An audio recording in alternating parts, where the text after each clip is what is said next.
That's a bigger problem than Donald Trump. No, I don't. That's happening again, but it's not the government doing it. We're doing it to each other. This cancel culture bullshit, we're doing what 1984 had Oceania, the government, doing. We're doing to each other. Dr. Phil went on Bill Maher's podcast, the Club Random podcast, and whenever Bill Maher started bringing up some extremely woke topics, Dr. Phil just had to shut him down. For the most part, things were cordial, but whenever Bill Maher just took it too far, when she's going too woke, too unhinged off the rails, Dr. Phil just had to put Bill Maher in his place on his own show here. Like I said, the Club Random Podcast. Let's get into this clip here where Dr. Phil has to shut down Bill Maher for the unhinged woke take. Isolate them. Who does it? COVID paranoids. That's who does it. We have a new breed of people. And that's why I say politically, I don't care, because the Republicans started it, the Democrats continued it, and the kids, and this remote learning crap.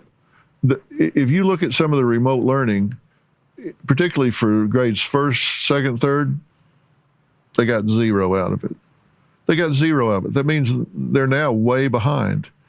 And if you're not reading on grade level at the end of the 3rd grade, your likelihood of dropping out is like 6x if you're in a low socioeconomic group. So you may think that you're not going to be political, but you're being political. And I think it's a good place for you to go.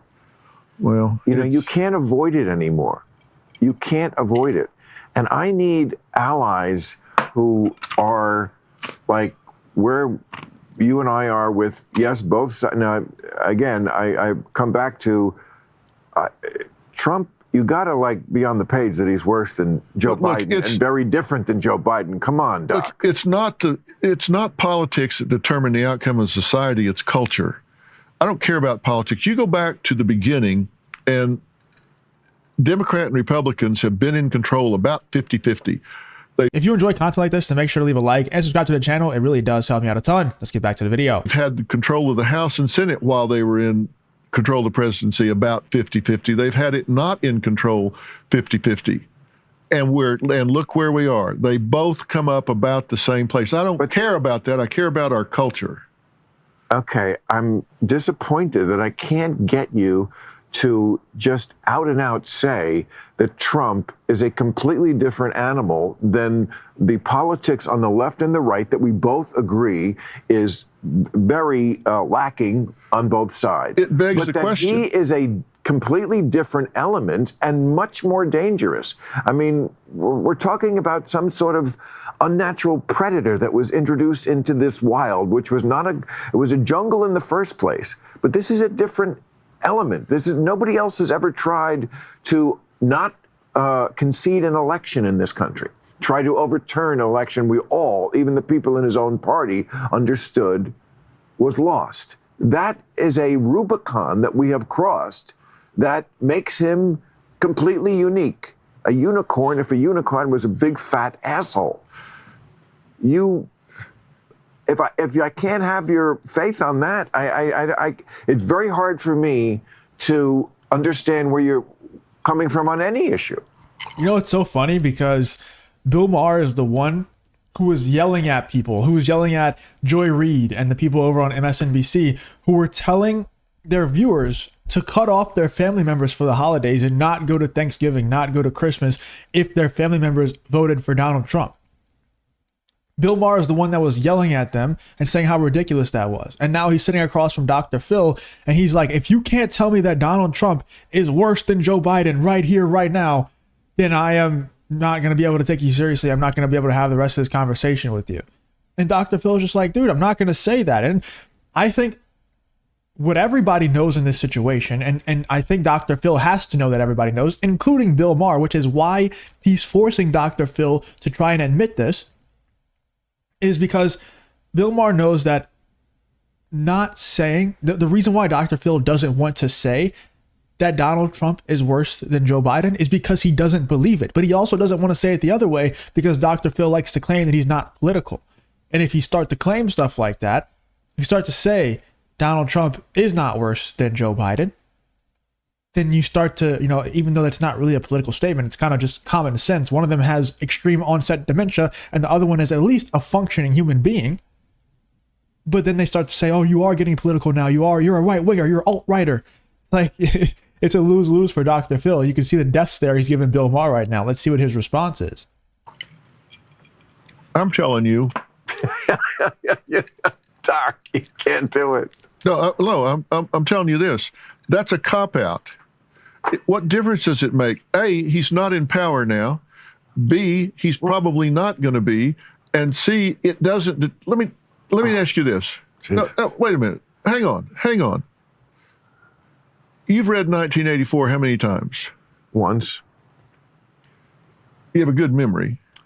I mean, it was like college time, but I loved it, and I certainly remember the gist, the Ministry of Truth. Yeah, and Oceana. Yes. The government came in. They said, we're going to tell you what words you can use. We're going to tell you what words you can't use. Yes. And if you don't do it right, we're going to unperson you. I'm all over that. You remember all that? I know. And by the way, the Biden administration actually tried to have this year a Ministry of Truth. They almost called it. It was very close to that. I can't remember the name. It was close. It was close, and it was exactly what that is. I agree. But even beyond that, let me tell you this. But you think that's a bigger problem than Donald Trump? No, I don't. Oh, because great. I don't think politics are the big problem. What I'm telling you is this. That's happening again, but it's not the government doing it. We're doing it to each other. This cancel culture bullshit, we're doing what 1984 had Oceana, the government, doing. We're doing to each other. I understand. I couldn't agree more. It's the culture that's the problem here. You're wanting to say, let's pick somebody and throw them against the wall, whether it's Biden or Trump or Bush or whoever. That doesn't matter. It's culture. You know what? One thing you have to... Yeah, Bill Maher's saying, I agree. He's agreeing. He's trying to say that he agrees with Dr. Phil. And yet Bill Maher, on this very episode, about 30 seconds before, was trying to do the very thing that Dr. Phil is criticizing. He's saying that it's the culture that's the problem. It's the different sides, people like Bill Maher and everybody trying to throw the other side up against the wall all the time and force people to take a hard stance against the other side all the time. It's just not that black and white anymore. We have too much information. We're able to get so much information in the palm of our hand with our phone and with the internet and everything. If you fully blindly agree with one side or the other all the time, you are brainwashed. Like you are part of the problem. While I am a right winger and I'm glad that Donald Trump's president and everything, there's a lot of things that Donald Trump does and says that I fully disagree with. Like, I wish he would just go more hardcore.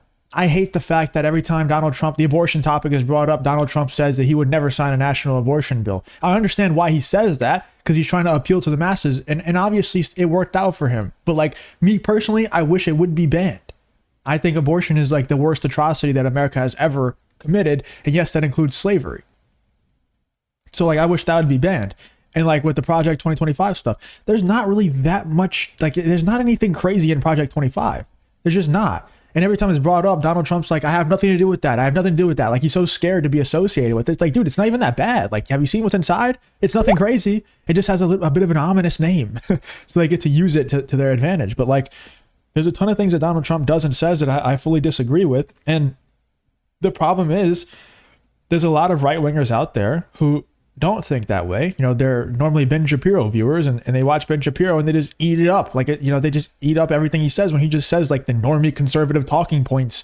Like, yeah, I'm super anti-war. I'm super anti-foreign aid when it comes to Russia, Ukraine. And then when it comes to the Middle East, he's like full on, yeah, we must go to war. We must join with that country over there and go to war against the other side. It's just so weird. It's so backwards, so hypocritical. And the left wing's way worse about it. But both sides are part of the problem. Like, Dr. Phil is correct here. Like, both sides are part of the problem.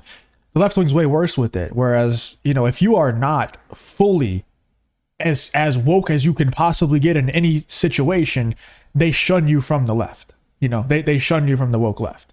Whereas the right wing's not like that. We can disagree and still be like, at least we're on the same side. We're pushing for the same thing.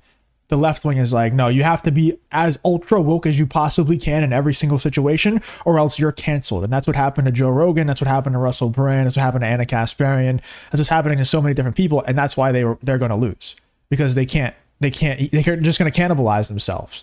That's what they've always done. But the right wing does have that problem as well. Have in a friendship, and I hope we're friends now for a long time. is the ability to air your differences and then just move on. Like this is a microcosm to me of what has to happen in America. You're Dr. Phil.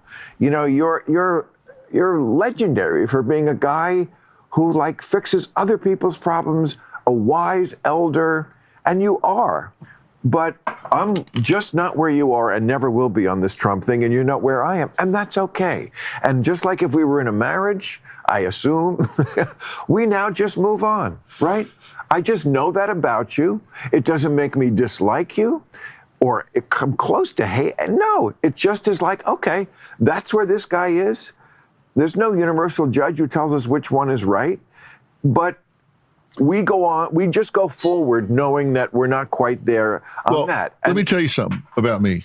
Yeah? You want to know something about me? I want to know everything about you. Okay. And you can go back 26 years because I spent 5 years in the public spotlight on Oprah. Right. And then 21 years of my own show. And in that time, I have never spoke ill of someone in the public eye. I don't do it. And I'll tell you why. And I'll give you an example. Like I was on, I think it was Letterman or Leno, the night after Mel Gibson had some kind of traffic mishap on Sugar Tits. Pacific Highway. That's it. And he said the Jews called all. Oh, right. That's where we're going to cut it off right there. Let me know in the comments what you guys think. We just can't talk about that, man. I just can't. We're just not going to do it. We're not doing it. Okay? We're not doing it. Anyway, let me know in the comments what you guys think about Dr. Phil shutting down Bill Maher for just getting too woke and trying to pack him into a corner and force him to admit that Donald Trump is worse than Joe Biden. It's just embarrassing that we're still doing that. Let me know in the comments, though, what you guys think about this whole Bill Maher versus Dr. Phil situation.